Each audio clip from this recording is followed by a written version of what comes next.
proche. Europe 1, il est 6h41. Les propositions du gouvernement issues du Conseil national de la refondation sur le logement ont déçu la plupart des professionnels.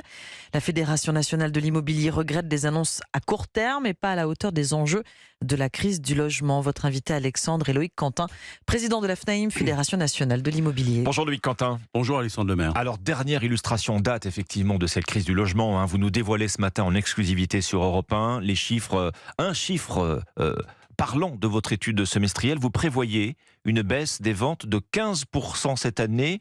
Deuxième plus forte baisse annuelle depuis 1967.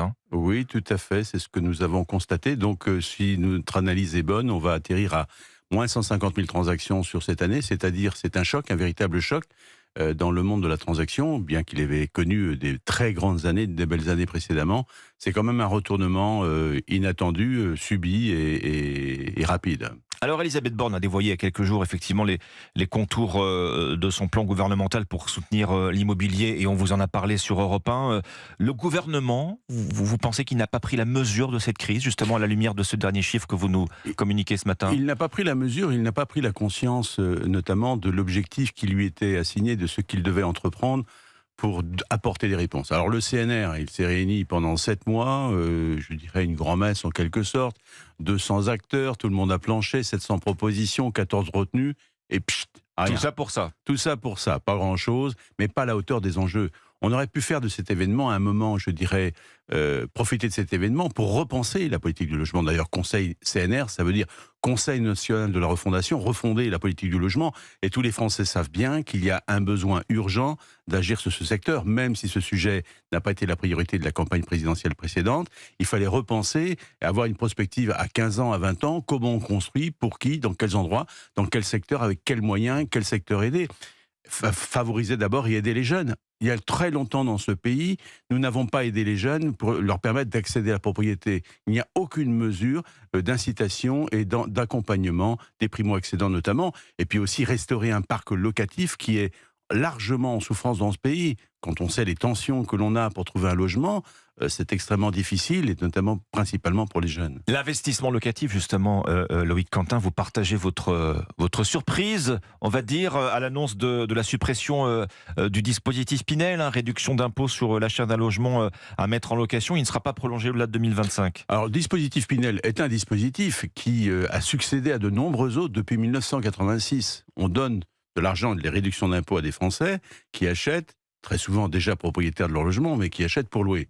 On aurait pu imaginer une mesure d'équité et permettre aussi à des Français qui veulent accéder à la propriété de bénéficier du même dispositif. On soutenait tout autant la construction neuve.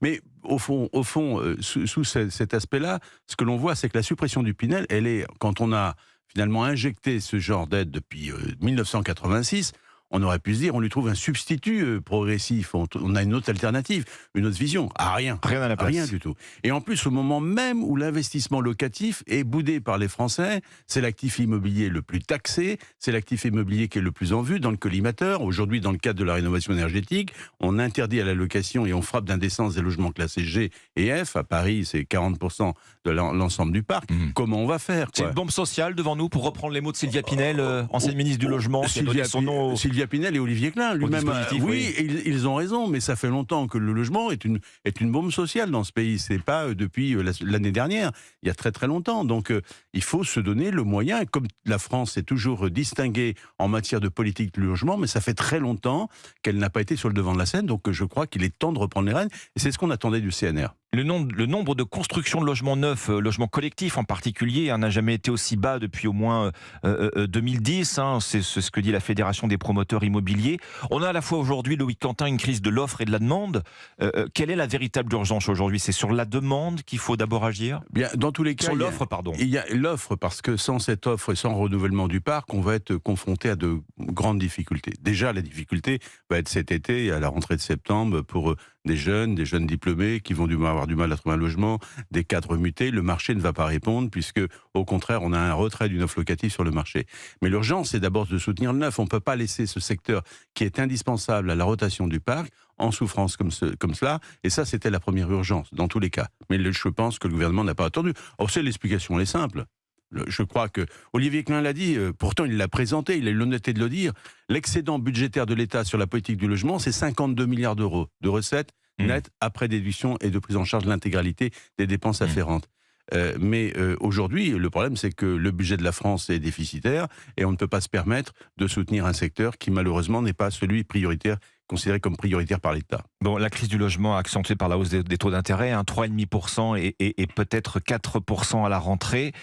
Si on prend l'exemple d'un couple qui gagne 4 000 euros net par mois, ce couple perd 50 000 euros de capacité d'emprunt en un an et demi. Là, à 3,2, c'est 20%, et 4%, on va perdre 25% de sa capacité d'emprunt, et on va arriver aux 4%, donc c'est énorme.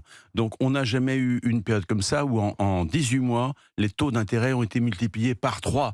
Donc c'est quelque chose d'historique et c'est déflagrateur sur le marché. La capacité d'emprunt des ménages, les gens ne peuvent plus acheter, et finalement vont rester locataires. Donc l'accession à la propriété, oui, est en danger. Le parc locatif est en danger et la construction neuve aussi sont en danger. Trois signaux. Une crise du logement historique, c'est ce que vous nous dites ce matin, Loïc Quentin. Et je rappelle ce chiffre que vous nous communiquez en exclusivité ce matin sur Europe 1 avec votre étude semestrielle. Vous prévoyez une baisse des ventes de 15% cette année dans l'immobilier. Merci Loïc Quentin, président de la FNAIM, président de la Fédération nationale de l'immobilier. Merci. Europe 1, il est 6h47.